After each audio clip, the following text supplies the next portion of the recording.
একটা আম গাছে একই জাতের কত সাইজের আম হয় দেখলে মজা পাবেন।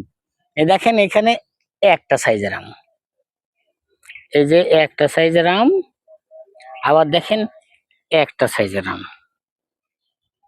এটা আবার ঠিক দেখেন একটা সাইজের আম ছোট, আবার দেখেন এই যে একটা, এইখানে দুইটা চলতেছে, আবার দেখেন এই দেখেন বড় হয়ে গিয়েছে, আপনাদের কাছে খুব তাড়াতাড়ি পৌঁছে যাবে। আর দেখেন এই দুইটা দেখেন, এই যে কত সুন্দর কচি না, এই আমগুলো কিন্তু শেষ পর্যন্ত যাবে না, অলরেডি ছোট আম, এগুলো পড়ে যাবে। হ্যাঁ, এগুলো পড়ে যাচ্ছে, এগুলো ফেলে দিতে হয়, এগুলো কোনো কাজে লাগবে না। এই দেখেন আমটা ছেঁড়ার পরে